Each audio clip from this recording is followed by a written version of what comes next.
आप नेशन भारत के साथ मैं हूं राकेश।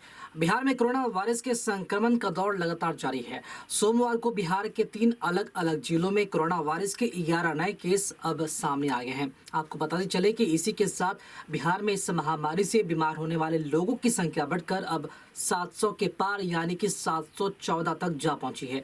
स्वास्थ्य विभाग द्वारा मिली जानकारी के मुताबिक 11 में से 2 मरीज बांका जिले के हैं, जबकि 4 बेगूसराय जिले से, वहीं 5 अन्य मरीज बिहार के खगड़िया जिले से रहने वाले हैं।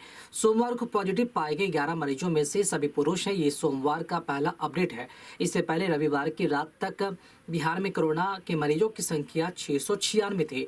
राजधानी पटना में कोविड-19 संक्रमण से एक व्यक्ति की मौत भी हो गई है। इसके साथ ही राज्य में कोरोना वायरस के संक्रमण से मरने वालों की संख्या 6 हो गई है।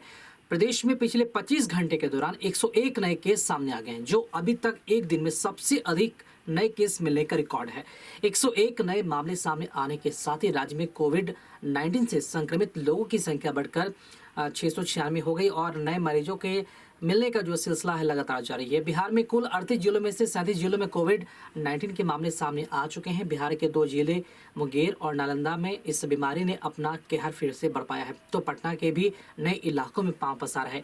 कोरोना प्रभावित जिलों की सूची में शनिवार को मुजफ्फरपुर का नाम भी शामिल हो गया। राज्य के जमुई जिले में अभी तक कोरोना का एक भी केस सामने नहीं आया है। पहली मौत 21 मार्च को हुआ था, जो मुंगेर जिला के निवासी एक मरीज की पटना एम्स में मौत हुई थी। दूसरी मौत 17 अप्रैल को जो वैशाली जिला निवासी एक मरीज की पटना एम्स में मौत हुई थी। तीसरी मौत 1 मई को पूर्वी चंपारण जिला निवासी एक मरीज की मौत पटना के एनएमसीएच में मौत हुई थी। चौथी मरीज 2 मई को डेथ हुआ था, जो सीतामढ़ी जिला के निवासी एक मरीज की नालंदा मेडिकल कॉलेज अस्पताल में मौत हुई थी। 5वीं मौत 7 मई को जब सासाराम निवासी बुजुर्ग व्यक्ति की नारायण मेडिकल कॉलेज अस्पताल में मौत हुई थी। 6ठी मौत 10 मई को हुई थी, पटना में एक मरीज की मौत। और बिहार के स्वास्थ्य विभाग ने बताया कि शनिवार को 15 घंटे के भीतर मिले 49 पॉजिटिव मरीजों में कुल 44 ऐसे मरीज हैं जो हाल ही में अलग अलग राज्यों से बिहार पहुंचे हैं। सबसे हैरान कर देने वाली बात यह है कि इन सभी मरीजों की बिहार पहुंचने पर से 2-3 जगहों पर स्क्रीनिंग भी की गई थी, लेकिन इन्हें अधिकारियों और डॉक्टरों की टीम ने क्लीन चिट देते हुए क्वारंटाइन सेंटर भेज दिया था, जहां से सैंपल ले जाने के बाद इनके पॉजिटिव होने की बात सामने आई है। और अब आंकड़ा जो है तेजी से बढ़ चुका है, यानी कि बिहार में कुल कोरोना मामलों की जो संख्या है, कोरोना मरीजों की जो संख्या है 714 तक पहुंच चुकी है। और लगातार जो मामले हैं लगातार इनमें वृद्धि देखी जा रही है।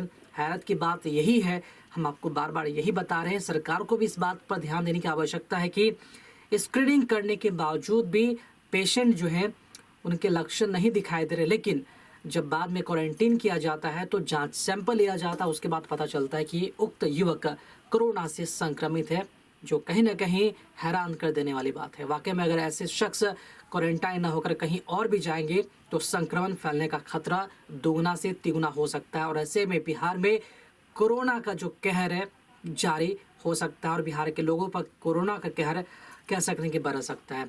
ऐसे में हर लोगों को सतर्क रहने की आवश्यकता है, क्योंकि बिहार से बाहर जो लोग थे, जो वापस आ रहे हैं अपने गाँव, अपने प्रदेश, अपने शहर, उनसे बिहार के तमाम लोगों को कोरोना का खतरा हो सकता है। इसलिए एहतियात बरतने की आवश्यकता है, डरने की आवश्यकता नहीं है। इसलिए आपको लगातार हम ये भी अपील करना चाहेंगे कि लॉकडाउन चल रहा है, हालांकि छूट जरूर है, लेकिन तमाम बातों को सावधानियां रखते हुए एहतियात बरतें।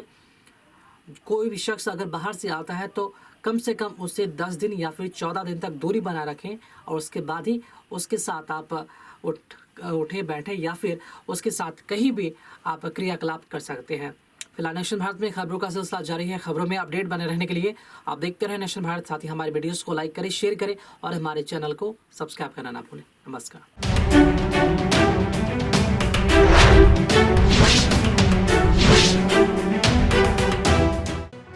लेटेस्ट खबरों से जुड़े रहने के लिए हमारे चैनल नेशन भारत को सब्सक्राइब करें और बेल आइकन को दबाएं ताकि कोई खबर छूट न पाए।